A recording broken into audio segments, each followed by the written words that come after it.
프랑스 혁명을 계승하는 진보주의자들보다 보수 기독교인들이 여론을 주도하고 있던 미국은 소위 마셜 플랜을 실시해서 베를린의 물자를 공수하는 등 지대한 노력을 다해 독일을 끌어안았습니다. 그러니까 폭격기, 수송기 그런 걸 동원해서 독일 지역에 그냥 물자를 떨어뜨렸어요. 뭐 다른 나라가 반대를 하건 말건 그렇게 그냥 강행을 한 겁니다. 그 결과로 1차 세계대전 이후와 달리 독일은 나치 독일을 스스로 지탄하면서 잘못을 인정하게 되었습니다. 미국의 지원을 힘입은 서독은 훗날 세계 1위의 경제대국까지 이르렀죠. 이로써 수백 년간 유럽을 지배하던 계몽주의의 악의 순환고리는 잠시 끊어지게 되었습니다. 그러나 북미, 영연방, 유럽 외에 특히 아시아 지역에서 마녀 사냥의 일방적인 정제와 학살 기계는 1, 2차 세계대전을 통해 되려 번져나가고 있었습니다. 2차 세계대전 또한 총력전의 형태를 벗어나지 못했기에 이후 세계 경제 또한 매우 어려웠고 빈부격차가 심화되었습니다. 그러니까 계몽주의의 악의 순환고리에서 폭력 또는 내전 또는 혁명이 태동되게 하는 이 경제적인 공황 상태가 아시아 지역에도 발생했던 것입니다.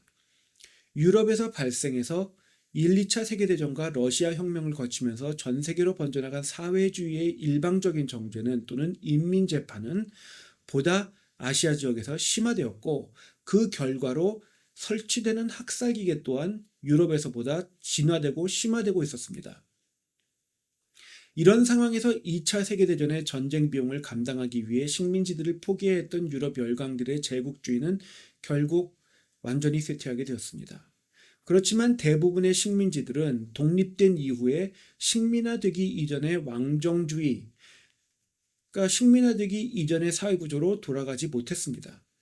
사회주의가 번져나가는 것에 대해서 조직적으로 막아설 그런 장치들이 이 독립된 식민지들에는 없었다는 거죠. 그에 대해 쇠퇴하는 대영 제국을 대체해 패권을 거머쥔 미국과 사회주의의 맹주를 자처했던 구소련이 경쟁 구도를 취하게 되면서 세계는 민주주의와 사회주의가 영토를 늘리기 위해 문화, 사상, 군사, 경제, 정치의 영역에서 경쟁하는 냉전 체제에 돌입했습니다. 미국을 중심으로 하는 서구권은 민주주의를 확산시키려 했고 구소련을 중심으로 하는 공산 진영은 사회주의를 확산시키려 했습니다. 가만히 있어도 번져나갔을 텐데 아예 미국과 구소련이 사회주의와 민주주의를 동시에 뒤에서 부추기고 있는 형국이 조성되었던 것입니다. 그리고 발전하는 기술은 냉전을 완화하는 대신 핵무기 등 첨단 무기를 제공해 냉전을 심화시켰고 세계 여러 지역에 혁명 전에 요구되었던 이제는 첨단이 아닌 총이나 수류탄 같은 경무기를 그리고 탱크와 같은 물자를 공급하는 기반이 되었습니다.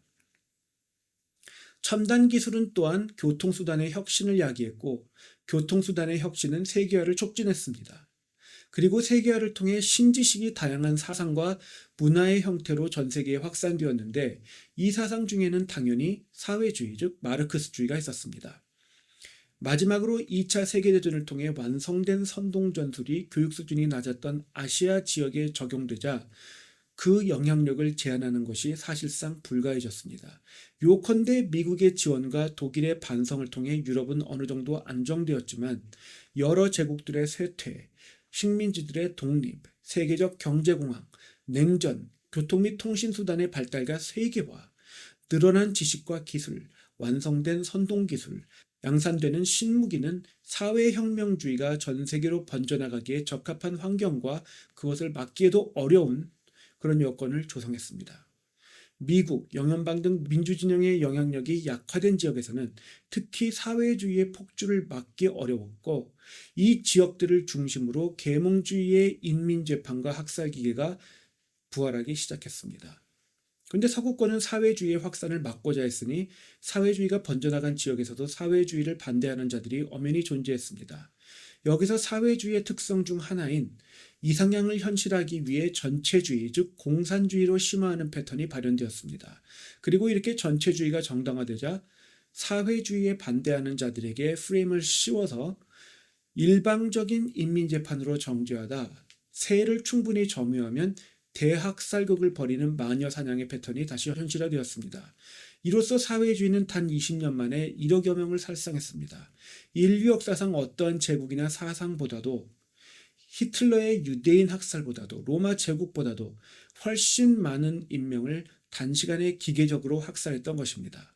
사회주의는 대중의 분노를 선동하고 강제하는 체계이기 때문에 떼법으로 가하는 인민재판, 일반적인 정죄, 즉 마녀 사냥 같은 대중 시위와 인민재판과 같은 일방적인 정죄의 형태를 띱니다. 그리고 이는 단위 면적당 인구 밀도가 높고 주입식 교육에 의존하며 힌두교와 불교의 관계중심주의 문화에 속하는 아시아권에 특히 효과적이었습니다.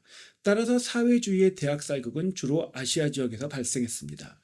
다음 영상에서는 아시아의 계몽주의, 사회주의 학살기계에 대해 살펴보겠습니다.